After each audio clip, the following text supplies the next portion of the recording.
वांग जी अपनी ही धुन में ऐसे ही सड़कों पे चला जा रहा था। उसका बिल्कुल भी ध्यान नहीं था कि वो जा कहाँ रहा था। वो जल्दी जल्दी सिटी टाउन के थोड़े से साइड में आ गया था, जहाँ पे ज़्यादा लोग नहीं होते, क्योंकि ये शॉप सिटी टाउन के सेंटर में नहीं थी, बीचों बीच नहीं थी, थोड़ा सा साइड में थी। इसीलिए वांग जी भी उसके अपोजिट चला जाता है, जो कि सिटी टाउन नहीं था। बीच में सिटी टाउन और कुसू के मेन जहाँ पे सब रहते हैं उसमें उसके बीच में थोड़ा सा जंगल आता था। तो वांग जी उनकी तरफ जाने लगता है, बिना ये सोचे कि बिना ये ध्यान दिए कि वो आखिर जा कहाँ रहा है। और उसने अभी तक मुरन को कुछ भी नहीं बताया है, इसीलिए उसे पता कराना चाहिए था, बट ये तो बात भूल ही गया। वो चलते चलते एक तरफ चला जाता है और तभी उसे एक आवाज़ आती है, हे ब्यूटीफुल ओमेगा। हाँ, वांग जी पीछे टर्न होता है और तब वो देखता है कि वहाँ पर 12 से 14 अल्फ़ा वहाँ खड़े हैं। वांग जी उन सबको देख के ही बता सकता था कि ये शिद्दत से बहुत ही ज़्यादा निहायती बेशरम और गिरे हुए अल्फ़ा है, क्योंकि कुछ होते हैं ना जो कि ओमेगा को सिर्फ ताड़ने के लिए होते हैं, उसे छेड़ने के लिए होते हैं। वो बिल्कुल वैसे ही लग रहे थे। वांग जी उन्हें देख के मुँह बनाते हुए कहता है, देखो मेरा बिल्कुल भी मन नहीं है तुम सबसे बहस करने का और ना ही तुमसे मुंह लगाने का, इसलिए प्लीज़ यहाँ से चले जाओ। आओ ओमेगा, क्यों नहीं, हम चाहते तुम हमें मुंह लगाओ, हम चाहते हैं तुम्हारे लिप्स को टेस्ट करना। इनफैक्ट लिप्स को ही क्यों, हम तुम्हें टेस्ट करना चाहते हैं। वैसे भी तुम बहुत खूबसूरत हो सच में, और तुम कितनी ज़्यादा सेक्सी दिख रहे हो। ये तुम्हारे वाइट रोब्स सच में तुम्हें एंजल बना रहे हैं सच में। वो बाकी सब अल्फ़ा की तरफ देखते हुए कहता है, आज तो हमारी दावत है, यहाँ पे वैसे भी कोई नहीं आता और ये फ्रेजाइल ओमेगा हमें ऐसे ही गिफ्ट में मिल गया, आज तो हमारी दावत है। वो सभी राक्षस की तरह हंसने लगते हैं। वांग जी थोड़ा सा सहम जाता है, क्योंकि एक तो अब उसके पास उसकी कोई भी स्पिरिचुअल एनर्जी नहीं है, उसकी बेचैन या उसकी गुजन नहीं है, और एक तो वो यहाँ है जिस उसने और मोरन को बताया भी नहीं है, और वो थोड़ा सा डर जाता है कि अल्फ़ा एकदम ऐसे बात कर रहे थे। उन सब की नज़र इतनी ज़्यादा गंदी थी कि मानो वांग जी को लग रहा था कि वो अपनी आंखों से उसे निकट कर देंगे।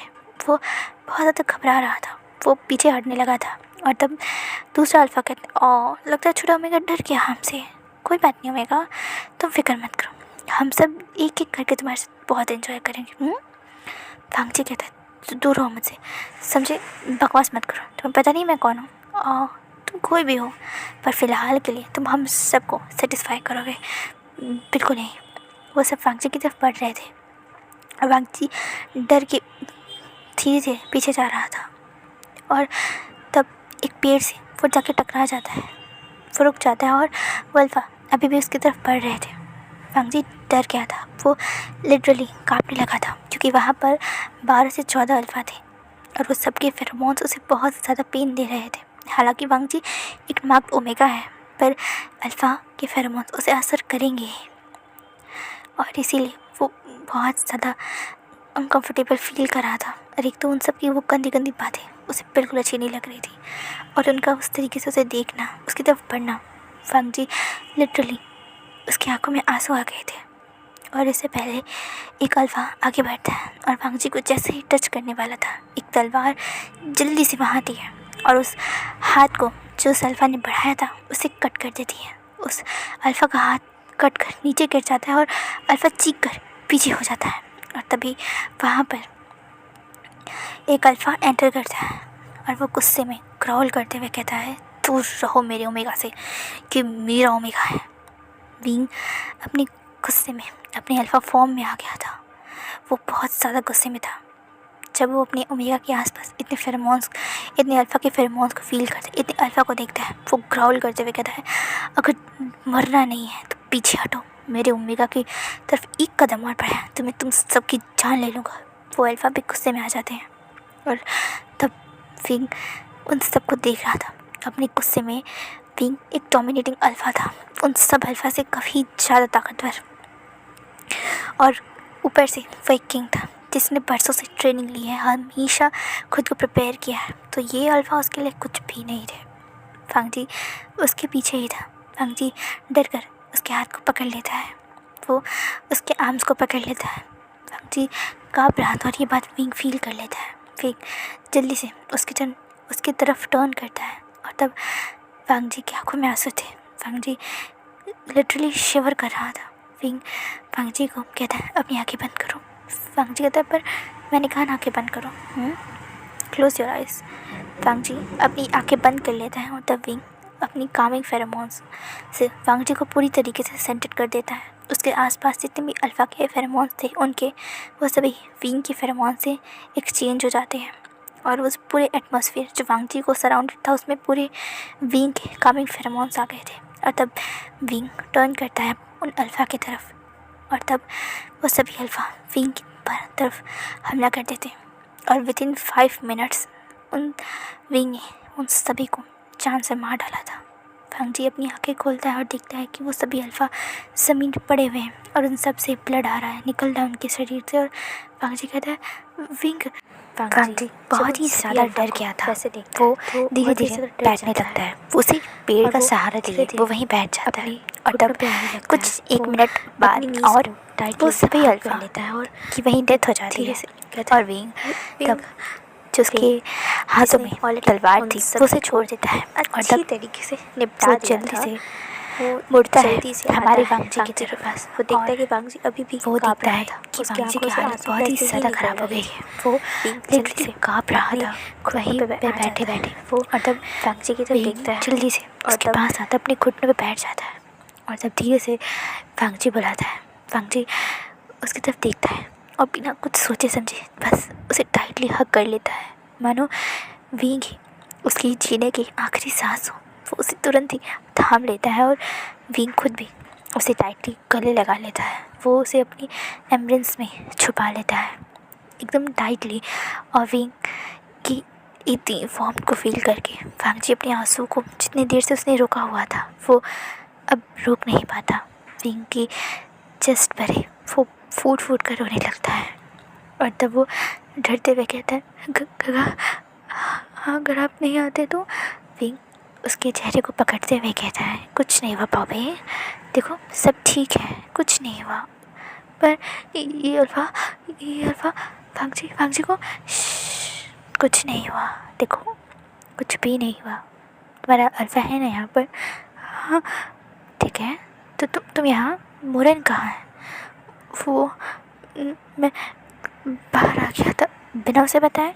हाँ अच्छा ठीक है कोई बात नहीं, चले हम मुरन के पास, वो तुम्हें ढूंढ रहा होगा ना। अल्फ़ा हाँ धीरे से। वो फिर से वांग जी को पकड़ लेता है और वांग जी अभी भी रो रहा था। विंग उसे धीरे से काम डाउन करता है। वो उसके आसपास अपनी कामिंग फेरोमोन्स को उसे पूरी तरीके से सेंटेड कर देता है। वांग जी अभी भी सिसक रहा था और तब विंग उसकी आंखों को आंसू को पोंछता है, कहता है भाभी कोई बात नहीं, कुछ नहीं हुआ, देखो सब ठीक है, तुम्हारा अल्फ़ा है ना यहाँ पे। पर कुछ नहीं हुआ, ओके सब नॉर्मल है, अब हम चले मुरन के पास। वांग जी नोट करता है और तब विंग देख रहा था कि वांग जी की हालत अभी भी ठीक नहीं है, इसीलिए वो उसे तुरंत ही ब्राइडल स्टाइल कैरी कर लेता है और वांग जी भी उसे कुछ नहीं कहता। वो भी विंग के चेस्ट पर अपना सर रख लेता है और उसे अभी एकदम टाइटली पकड़ लेता है। वांग जी की ऐसी हालत देखकर विंग धीरे से कहता है कुछ नहीं हुआ, तुम्हारा अल्फ़ा है ना, तुम्हें डरने की कोई ज़रूरत नहीं है, ओके। विंग धीरे धीरे उसे काम कर रहा था, उसके फेरोमोन्स वांग जी पर असर कर रहे थे और तब वो वहाँ से बाहर आता है।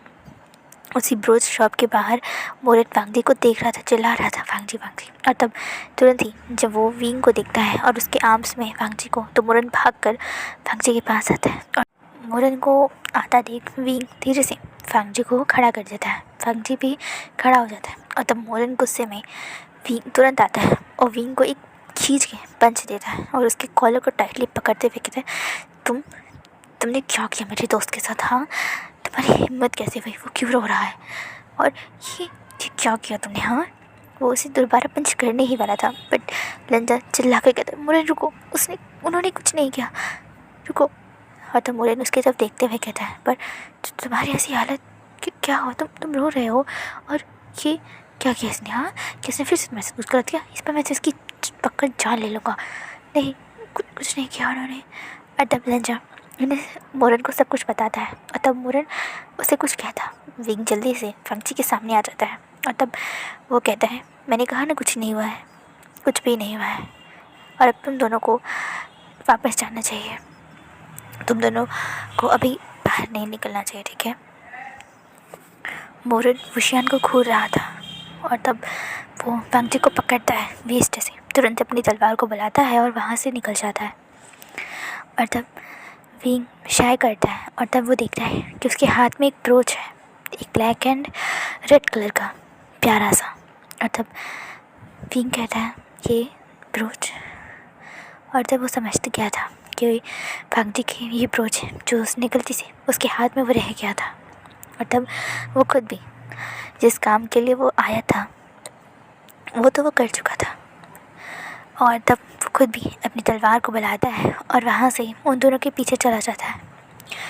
जैसे लाइन में मोरन और फंक्ची पहुँचते हैं, वहाँ बाहर ही वो सभी बड़े बातें कर रहे थे और अपनी टी को एंजॉय कर रहे थे। बाहर एक सिटिंग एरिया था जहाँ पर वो सभी बैठे हुए थे और बातें कर रहे थे ऐसे ही। और तब जब वांगजी और मोरन वहाँ तुरंत उतरते हैं और तब वांगजी सीधे अपने गग्गा को जाके हक कर लेता है और तब मोरन भी वहाँ आता है। और तब हुआन कहते हैं वांगजी क्या हुआ। वो तुरंत ही परेशान हो गए थे क्योंकि वांगजी के ऊपर से विंग की फेरोमोन्स फील हो रहे थे और वांगजी की ऐसी हालत थी, वो रो रहा था, उसके बाल बिखरे, वो बहुत ही ज़्यादा रो रहा था, उसकी आइज़ रेड हो गई थी, उसके नोज़ रेड हो गए थे और वो हल्का हल्का अभी भी शिवर कर रहा था।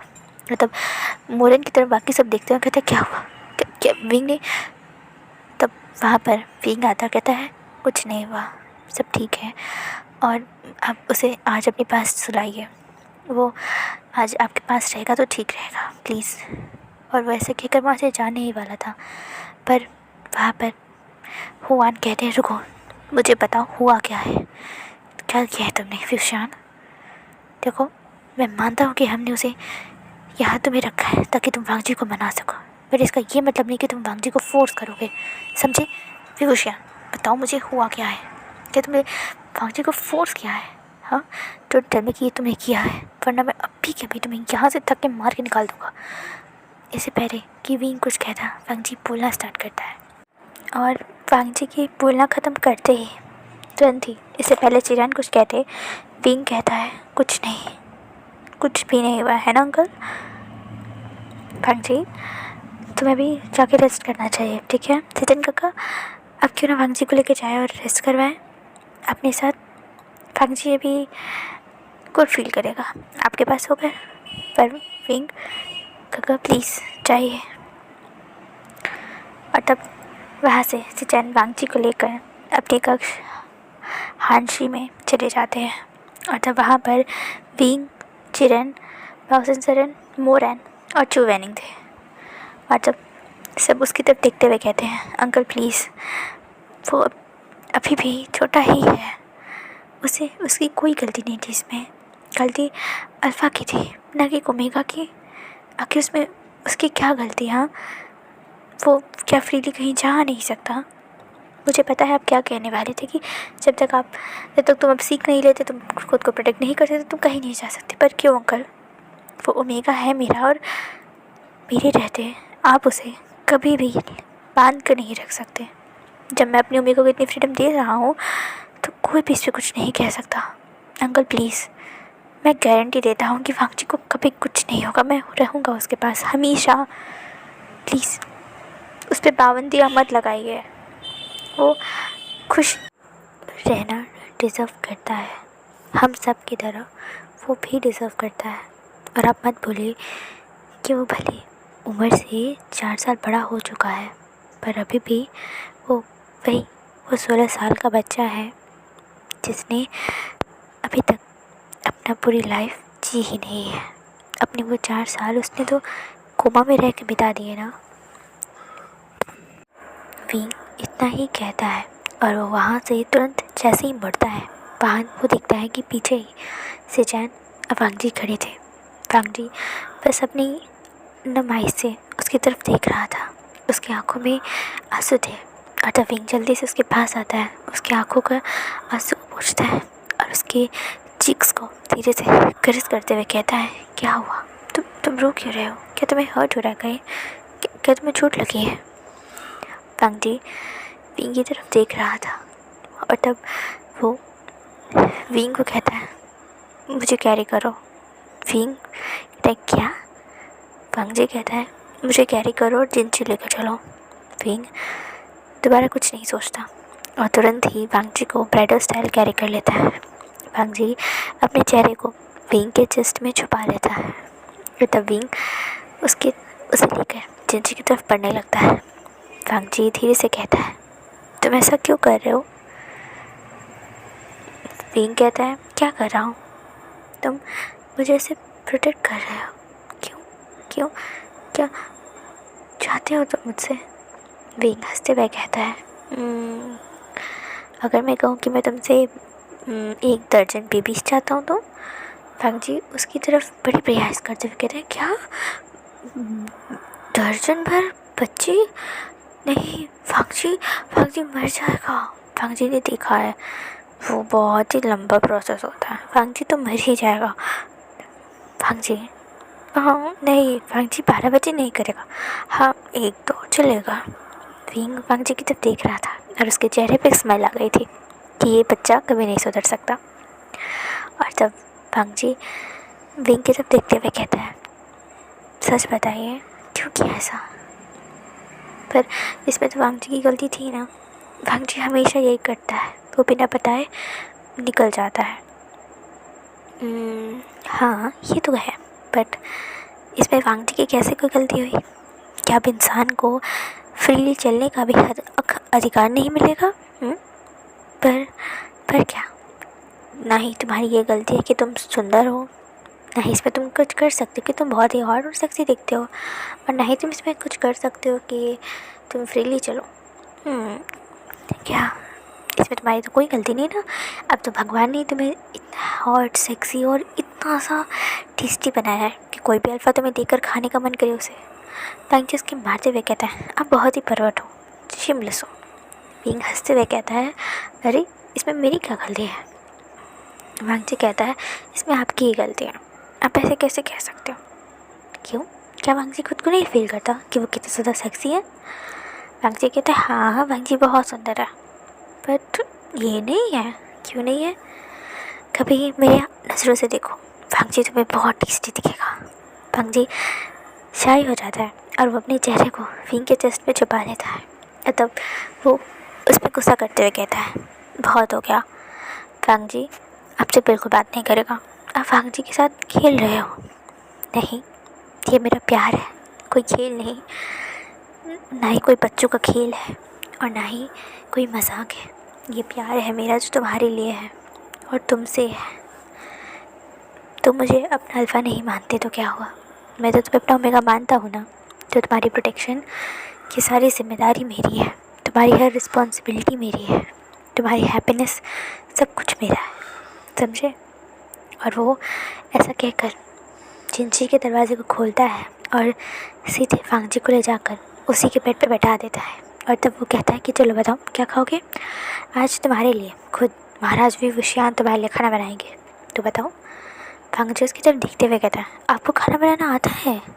विंग कहता है, हाँ आता है मुझे, मेरी शीजन ने मुझे सिखाया था। ज़्यादा कुछ तो नहीं आता, बट तुम्हारे लायक उबला खाना तो मैं बना ही लूँगा। वांग जी ऐसा खाना नहीं खाता। नहीं, तुम ऐसा ही खाना खाते हो। तुम्हें पता है, तुम्हें एक बार मेरा खाना ट्राई करना चाहिए। मुझे इतना ज़्यादा स्पाइसी खाना मैं खाता हूँ ना, अगर तुमने एक बाइट भी लिया ना तो तुम मेरे टमाटो की तरह हो जाओगे। नहीं वांग जी ऐसा नहीं है, वैसा ही है, समझे? अच्छा तो बताओ क्या खाओगे? पर आप क्यों करोगे मेरे लिए? वांग जी तुम्हारा मैं शिज़ुन हूँ ना? हाँ हो। तो क्या हम दोस्त नहीं बन सकते? दोस्त? हाँ, बातें करना आसान हो जाएगा ना। तुम 6 महीना एक ऐसे अल्फ़ा को तो बर्दाश्त नहीं कर पाओगे ना, तो क्यों ना तुम अपनी दोस्त की तरह मुझे मान लो, तो शायद तुम मुझे बर्दाश्त कर पाओ। वांग जी उसकी तरफ देख रहा था अपने टुकुर टुकुर आई से, और तब वांग जी विंग के पास उसे खींचकर अपने पास अपने ही बेड पे बैठा लेता है। और तब वो वहाँ जाता है और अपने पास एक लेप लाता है जो कि हल्दी चंदन से मिला हुआ था, और वो विंग के हाथ को, उसके स्लीव्स को ऊपर करता है और देखता है कि एक हल्का सा कट लग गया था पर उसमें से ब्लीडिंग हो रही थी। वो उस कट को अच्छे से कपड़े से, कॉटन से क्लीन करता है, उस पर वही लेप अप्लाई करता है और तब उस पर हल्का सा बैंडेज कर देता है। और तब वो विंग की तरफ देखते हुए कहता है, अरे अब आप जा सकते हैं, आपका और मेरा हिसाब बराबर हो गया। वैसे तो नहीं हुआ बट ठीक है, मैं कर दूँगा। विंग उसकी तरफ देखते हुए कहता है, तुम कभी नहीं कर पाओगे। क्यों नहीं? अगर तुम्हें हिसाब बराबर करने हैं तो तुम्हें मुझे 12 बच्चे देने पड़ेंगे। ओह बिल्कुल भी नहीं। वांगजी पाउट कर लेता है। अतः विंग हंसते हुए कहता है, तो ठीक है, तुम रेस्ट करो, मैं तुम्हारे लिए खाना बना के जाता हूँ। अगर मन किया तो खा लेना, वरना फेंक देना, समझे? और वैसा कहकर वहाँ से चला जाता है। वांगजी भी कुछ नहीं कहता और वो भी सीधे वॉशरूम में चला जाता है नहाने के लिए, क्योंकि अब उसे बाथ लेना था। वो अब और इन कपड़ों में नहीं रह सकता था। और तब वो सीधे बाथ लेने चला जाता है। और जब तक वांगजी बाथ लेकर बाहर आता है, विंग का सारा खाना बन चुका था। उसने सारे खाने को टेबल पे ऑलरेडी सेट कर दिया था। और जब वांगजी बाथ लेकर आता है तो वो अपने इनर रूम में था, जो कि बहुत ही ज़्यादा पतला सा था, एकदम थिन कपड़े का था, जिसमें वो ऑलमोस्ट वांगजी की पूरी बॉडी शेप पता चल रही थी, दिख रही थी। विंग जैसे एक नज़र उस पर डालता है, वो तुरंत ही अपनी नज़रों को नीचे कर लेता है और ये चीज़ वांगजी देख रहा था। तो फिर वांगजी कहता है, क्या हुआ, आप मुझे क्यों नहीं देख रहे हो? विंग कहता है, कैसे कपड़े पहने हैं तुमने? ऐसा करो, जाओ 2-3 लेयर्स पहन लो, तुम्हें ठंड लग जाएगी ना। ऐसे नहीं करते। वांगजी कहता है, नहीं, ये मेरा चंची है, तो यहाँ मैं जैसे कपड़े पहना चाहूँ वैसे पहनूँ, समझे? विंग कुछ नहीं कहता। वो चुपचाप वांगजी को सारा खाना सर्व करता है और चुपचाप वैसे बैठ के खाने लगता है। वांगजी विंग की तरफ देख रहा था कि एक बार भी इस इंसान ने अपनी नज़रें उठा कर नहीं देखी, एक बार भी वांगजी पर उसके बाद अपनी नज़रें डाली तक नहीं। और विंग फिर जैसे खाना दोनों का ख़त्म होता है, विंग तुरंत ही सारे बर्तन उठाता है, उसे क्लीन करने चला जाता है। और वांगजी तब अपने बेड के अंदर आता है। विंग जैसे ही प्लेट्स क्लीन करके आता है, वो वांगजी की तरफ देखता है कि ऑलरेडी वो बेड के अंदर था, बट उसने अपने ऊपर ब्लैंकेट नहीं डाला था। विंग इधर उधर नज़रें कर रहा था और वांगजी के ऊपर जाता है, जल्दी से ब्लैंकेट डाल के उसे फुल्ली टक इन कर देता है। और तब वो कहता है कि तुम रेस्ट करो, तुम्हें कुछ भी चाहिए तो तुम बता देना। किसे?